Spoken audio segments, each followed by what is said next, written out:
음. 아이고. 어저께 갑자기 쪽지가 하나 왔어요. 학생이라고 그러면서 돼지 품종 우리나라의 품종 분포가 어떻게 되는지 이런 걸 물어보더라고요. 근데 사실 저도 찾아봤는데 우리나라는 거의 95% 이상, 99% 전부 다 그 삼원교잡종 YLD라는 걸 키우고 있는데, 우리나라 농장이 한 6천 개 정도 돼요. 근데 미국에서는 어떻게 키울까, 일본에서는 어떻게 키울까, 정확한 수치가 없더라. 그래서 전문가한테 이제 자료를 받아봤는데 다양한 품종들을 좀 키우는데 정확한, 그것도 샘플 모델 테스팅한 거라서 일본 것도 요크셔 바크셔 키우는 농장들도 있고 그러니까 뭐라고 얘기를 못하겠고. 근데 이렇게 우리나라가 단일종의 돼지를 키우는 거, 소도 한 종만 키우죠. 소고기 키우고 젖소도 홀스타인만 키워요. 한 종만 키우는 이유가 이제 미 군정에서, 그러니까 1945년에 해방이 되고 미 군정을 하면서 걔네 그쪽에서 미군들이 이제 축산 보고서, 한국의 축산 현황 보고서를 내는데 이런 얘기가 나오더라고요. 이해할 수 없다. 왜 소도 한 색깔, 돼지도 먹듯이 하나, 그리고 닭도 무슨 종인가 한 종만 키우게 만들었다는 거예요. 그래서 일본 아이들은 보니까 햄프셔가 들어온 기록도 있어요. 일본, 미국, 영국의 선교사가 햄프셔를 가지고 와서 키우고 이런 것들이 있는데, 그런 것들을 안 하고 단일 축종만 키웠다는 것에 대해서 이 군정에서도 의아해한다. 근데 저는 그거를 약간 식민지, 플랜테이션 농업이라고 배웠지 않습니까? 우리 어렸을 때. 플랜테이션 농업, 식민지 지배를 하면서 그냥 대한민국을 하나의 거대한 한우 농장, 그러니까 한우가 아니 그때는 조선우 농장으로 봤고, 돼지도 한 분쪽으로 키워서 하나의 통일시키는, 어떤 자원화시키는 쪽으로 간 것 같아요. 그래서 우리나라는 지금 소가 소위 한우라고 얘기하는 황색소, 칡소, 그 다음에 흑소, 세 종류밖에 없어요. 근데 일본은 현마다 품종이 조금씩 달라서 한 161종 있다고 합니다. 그러니까 걔네들은 품종 개체를 많이 했고, 우리는 1937년인가 통일하자, 황색으로 통일하자 했는데, 그 황색으로 통일한 이유도 가죽이, 그때는 전시 물자로 가죽이 무진장이, 소가죽이 무지 필요했는데 검정색은 염색이 잘 안 되는 겁니다. 그래서 황색, 노란 소가 염색이 훨씬 잘 돼서 통일했다. 근데 문제는 해방 이후에 우리나라에서도 한우를, 다양한 소를 키우는 게 아니고 그냥 한 종류를 들었다, 통일했다. 그렇게 된 거죠. 돼지는 중간에 섞일 수밖에 없었던 게, 전쟁을 1950년에, 그러니까 그건 조금 나중에 다시, 1920년대에 이제 일본이 본격적으로 버크셔를 가져다가 우리나라 제대대장 교배를 시켜서 확장을 해서 해방되는 기록 1942년까지 통계되고 있거든요. 1942년 기록에 보면 전국의 돼지 한 70%가 교잡종이에요. 그러니까 제대돼지는 한 30%밖에 없고 나머지는 교잡 아니면 버크셔 이렇게 돼 있었는데, 이게 문제가 1950년 전쟁이 딱 하니까 남한에 돼지가 15만 6천 도밖에 없는 거야. 지금 1100만 도가 있거든요. 상당히 적죠? 100배가 컸나? 그러니까 그 돼지가, 그 중에 우리 동자가 5만 도나 있었겠어요? 그러니까 다 사라져 버린 거지.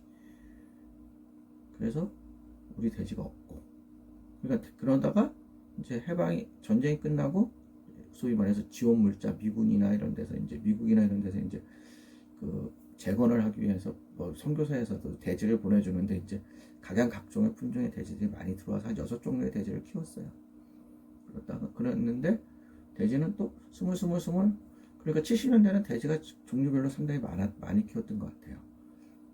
그런데 이게 언젠가부터 이렇게 통일이 됐는데, 지금은 거의 다, 정말 몇몇 농장, 버크셔를 키우는 농장, 100% 버크셔 키우는 농장은 제가 알기로 버크셔 K 농장 하나밖에 없고, 거기 한 2만도 안 될 거고, 그 다음에 YBD라고 얼룩돼지라고 얘기하는 농장도 몇만도 안 될 거고, 그 다음에 이제 일반적으로 자연 방목해서 흑돼지 키운다는 농가도 제가 볼 때 20만도 안 돼요. 전국적으로 30만도 되나? 한번 세어본 적이 없으니까.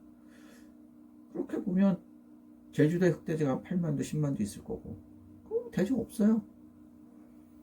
그런 부분이 있습니다. 그래서 오늘은 그 친구가 전북대학교 축산과 다닌다는 친구가 질문을 했는데 참 이게 우리나라 농업이 이런 부분에서는 그래서 사실 돼지 뭐 소는 다음 얘기고 돼지는 확실하게 역할이 있었죠. 수출도 했고 또 경제가 성장하면서 고기를 많이 먹어야 되는데 소는 한 마리 키워서 새끼를 낳고 잡아먹는데 몇 년? 2년? 3년 걸리는데 지금은 30개월, 옛날에는 뭐 거세를 안 하면 18개월 잡아먹을 수 있었는데 그럼에도 불구하고 2, 3년 키우니까 새끼를 낳는 기회가 올 수가 있었고 그러다 보니까 고기를 원하는 만큼 공급을 못하니까 돼지고기를 공급했고 그래서 고기를 좀 싸게 먹죠. 저희가 많이 먹고 그래서 돼지고기를 많이 먹는 나라가 됐고 그렇게 된 게 역사인데 문제는 쌍고기는 이제 수입이 많이 되니까 뭐 혹자는 이 뭐 양돈이 뭐냐 돼지 다 서양적 품종 갖다가 서양사를 갖다 먹이면서 꼭 키워야 되냐 이런 얘기도 있습니다만 지금 코로나로 식량 안보가 되고 자원화가 되는 문제들이 있을 때 자국산 돼지를 얼마나 확보하고 있느냐 하는 거 되게 중요해요.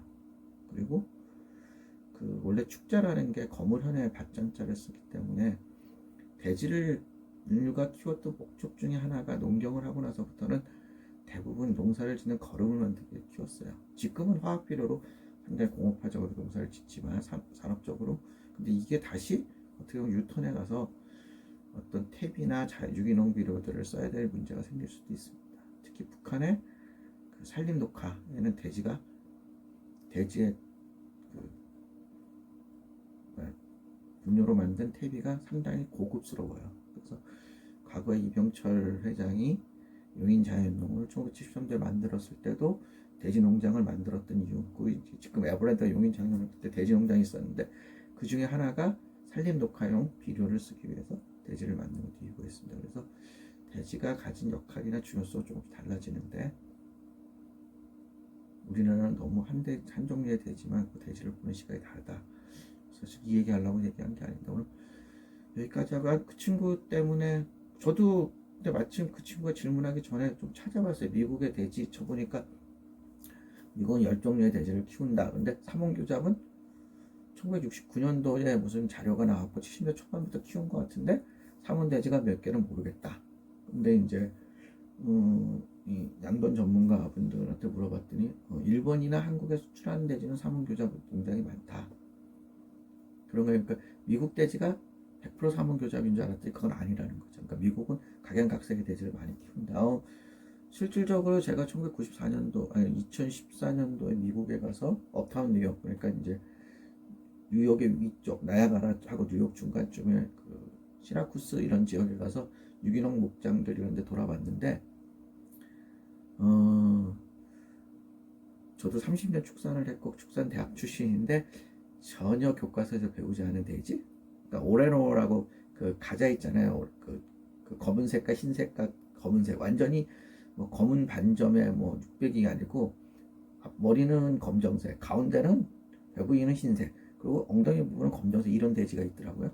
그래서 또 새로운 품종들이랑 또 우리가 보지 못한 많은 품종들의 돼지를 각기 키우는 것 같아요. 그래서 뭐 그냥 풀 속에다 집어넣고 키우고 거기 가니까 뭐 일하는 애들 그거 뭐라고 그러죠? 그 키피같이 애들이 와가지고 그냥 그 건초 더미 앉아서 책 보고 있고 뭐 이런 모습들이 있더라고요. 그래서 외국은 좀 더 다양한 돼지를 계속 이렇게 키우고 있다.